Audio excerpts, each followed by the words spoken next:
Top quality और consistent performance के लिए सिर्फ सिल्वर पंप नाम याद रखना।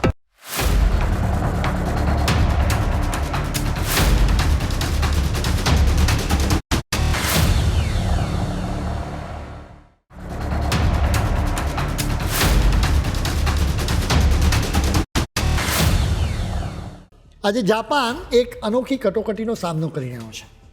આ દેશમાં રોડ રસ્તા ફર્સ્ટ ક્લાસ છે, બુલેટ ટ્રેન્સ દોડ રહી છે અને ટેકનોલોજી સુપરફાસ્ટ છે, પરંતુ આ ચમકતા દેશની પાછળ એક એવું સત્ય છુપાયેલું છે જે જોઈ કોઈ હોરર ફિલ્મની સ્ક્રિપ્ટ જેવું લાગે. જાપાનમાં આજે આશરે 90 લાખ ઘરો બિલકુલ ખાલી પડ્યા છે, એટલે કે આ દેશનું દર 7મું ઘર અત્યારે નિર્ધન છે. તેને જાપાની ભાષામાં અકિયા કહેવામાં આવે છે. હવે ધીરે ધીરે સ્થિતિ જોકે બદલાઈ રહી છે, જેની સાથે જાપાનના રિયલ એસ્ટેટ માર્કેટમાં આજકાલ એક વિચિત્ર ટ્રેન્ડ જોવા મળી રહ્યો છે. જે ઘરોને ક્યારેય લોકો ભૂતિયા કે અશુભ માનીને ત્યાં ફરકવાનું પણ ટાળતા હતા, આજે એ જ ઘરો લોકોને ગમી રહ્યા છે. જાપાનમાં આ પ્રકારની મિલકતોને જીકો બુકેન કહેવામાં આવે છે. આ એવા ઘરો છે કે જ્યાં ભૂતકાળમાં ક્યારેક કોઈ આત્મહત્યા કરી હોય, કોઈની હત્યા થઈ હોય કે પછી કોઈ એકલા જીવતા માણસનું મોત નીપજ્યું હોય. દાયકાઓથી જાપાનના સમાજમાં આવા ઘરોને આધ્યાત્મિક રીતે અપશુકનિયાળ માનવામાં આવતા હતા. લોકો ત્યાં રહેવાનું તો ઠીક, એની પાસે પસાર થતાં પણ ડરતા હતા. પરંતુ હવે સમય બદલાયો છે અને આ ઘરોની ડિમાન્ડ અચાનક વધી છે. ખાસ કરીને યુવાનો અને સસ્તામાં સારું ઘર શોધતા લોકો આવી મિલકતો ખરીદવાની હિંમત કરી રહ્યા છે. આજના મોંઘવારીના જમાનામાં ભારે ડિસ્કાઉન્ટ મળતું હોવાને કારણે લોકો હવે ભૂત પ્રેતના ડરને બાજુ પર મૂકીને સ્માર્ટ ડીલ કરી રહ્યા છે. આ ભૂતિયા ઘરોમાં વાયરિંગ બરાબર છે, છત પણ મજબૂત છે, બધી રીતે રહેવા લાયક ઘર પણ છે, છતાં અત્યાર સુધી ત્યાં એક વ્યક્તિ રહેવા માટે તૈયાર નહોતું થતી, કારણ કે ત્યાં કોઈનું અશુભ મોત થયું હોય છે. હવે સ્વાભાવિક રીતે સવાલ થાય કે કોઈ ઘરમાં અશુભ મોત થયું હોય તો એની કેવી રીતે ખબર પડે? જાપાનના એક નિયમના લીધે આવી ખબર પડે છે. જાપાનમાં ગ્રાહકોના હિતોનું રક્ષણ કરવા માટે આ નિયમ બનાવવામાં આવ્યો છે. આ નિયમ મુજબ જો કોઈ ઘરમાં કોઈ અકસ્માત, હત્યા કે આત્મહત્યા થઈ હોય તો ઘર વેચતી વખતે કે ભાડે આપતી વખતે સામેવાળી વ્યક્તિને આ વાત લિખિતમાં ફરજિયાત રીતે જણાવવી પડે છે. એટલું નહીં, કોડોકુશી થાય તો પણ કહેવું પડે. કોડોકુશી એટલે કે કોઈ વડીલ એકલા રહેતા હોય અને ઘરમાં તેમનું મૃત્યુ થાય અને અઠવાડિયા સુધી કોઈને ખબર ન પડે એવી ઘટના. જાપાનનો સમાજ શુદ્ધતા, ભક્તિ અને આધ્યાત્મિકતામાં ખૂબ માને છે. તેમના મતે આવી જગ્યાઓ પર અશુભ ઉર્જા અથવા ભૂતોનો વાસ થતો હોય છે. લોકોના આવા ડરના કારણે લાખો રૂપિયાની કિંમતના આલિશાન ઘરો રાતોરાત કચરાના ભાવે વેચાવા લાગ્યા છે. છતાં અત્યાર સુધી એને ખરીદવા માટે કોઈ તૈયાર નહોતું થતું. જોકે કહેવાય છે ને કે જ્યાં સમસ્યા હોય ત્યાં બિઝનેસની નવી તકો જન્મ લે જ છે. આ ડરના માહોલમાં જાપાનના કેટલાક ભેજાબાજોએ કમાણીનો એક આઈડિયા શોધી કાઢ્યો. આ આઈડિયા સાંભળીને કદાચ તમને હસવું આવી શકે છે. અહીં માર્કેટમાં ઓબાકે હન્ટર્સ એટલે કે પ્રોફેશનલ ભૂત પકડનારાઓની એન્ટ્રી થઈ.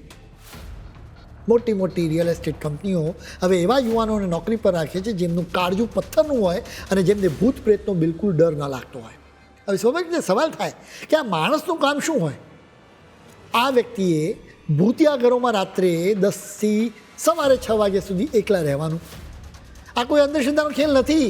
આ આખી પ્રક્રિયા બહુ હાઈટેક અને સાયન્ટિફિક હોય છે.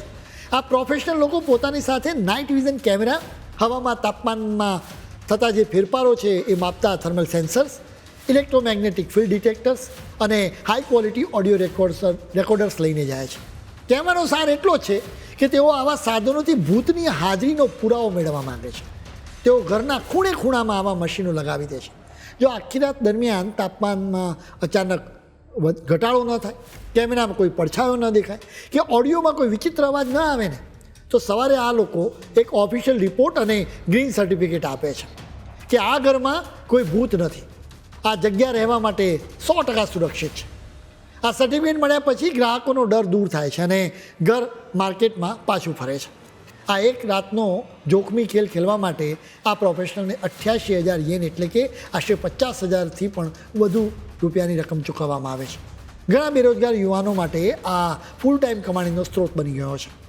આવી સર્વિસના પગલે પણ લોકો ભૂતિયા ઘરોને ખરીદવાની હિંમત બતાવી રહ્યા છે, એટલે જ એવા ઘરોની ડિમાન્ડ વધી છે. હવે બીજા કેટલાક લોકો પણ જાપાનના નિયમોનો ફાયદો ઉઠાવી રહ્યા છે અમે તમને જણાવ્યું હતું કે આ નિયમ મુજબ જો કોઈ ઘરમાં કોઈ અકસ્માત હત્યા કે આત્મહત્યા થઈ હોય તો ઘર વેચતી વખતે કે ભાડે આપતી વખતે સામેવાળી વ્યક્તિની એટલે કે જે ઘરમાં આવનાર છે એમને આ વાત લિખિતમાં ફરજિયાત જણાવવી પડે. આ નિયમમાં એક છટક બારી છે. આ નિયમ મુજબ ઘરમાં થયેલી આવી દુર્ઘટનાની માહિતી નવા ગ્રાહકને ઘટના બન્યાના માત્ર 3 વર્ષ સુધી જ આપવી ફરજિયાત છે. જેવો આ સમયગાળો પૂરો થાય ને એટલે કાયદાકીય રીતે એ કાળો ઇતિહાસ છુપાવવાની છૂટ મળી જાય. અનેક રોકાણકારો એના લીધે જ ફાવી જાય છે. તેઓ ટોક્યો કે યોકોહામા જેવા શહેરોમાં કરોડો રૂપિયાના ભૂતિયા ઘરોને પાણીના ભાવે ખરીદી લે છે. એ પછી એને 3 વર્ષ સુધી બંધ રાખે છે. એના પછી એ લોકો મોંઘા ભાવે ઘર વેચી દે છે. આ બધા વચ્ચે જાપાનની આજની નવી પેઢી પણ બહુ પ્રેક્ટિકલ અને સ્માર્ટ થઈ ગઈ છે. ટોક્યો, ઓસાકા અને કોબે જેવા મહાનગરોમાં અત્યારે ઘરના ભાડા અને કિંમતો આકાશને આંબી રહ્યા છે. મોંઘવારી એટલી બધી વધી ગઈ છે કે સામાન્ય નોકરી કરનાર યુવાનો માટે સારું ઘર શોધવું ખૂબ જ મુશ્કેલ છે. આવામાં આ ભૂતિયા ઘરો તેમના માટે આશીર્વાદ સમાન સાબિત થઈ શકે છે. તેઓ કહે છે કે ભૂત કરતાં બેંક બેલેન્સ ખાલી થઈ જવાનો ડર વધુ લાગે છે. એટલે જ તો યુવાનો અને સિંગલ રહેતા લોકો તો સામે ચાલીને ભૂતિયા ઘરો ખરીદે છે, જેથી તેમને સારું એવું ડિસ્કાઉન્ટ મળી જાય. જો કે તેઓ રહેવા જતાં પહેલાં ત્યાં શુદ્ધિ માટે પૂજારી પાસેથી પૂજા જરૂર કરાવે છે.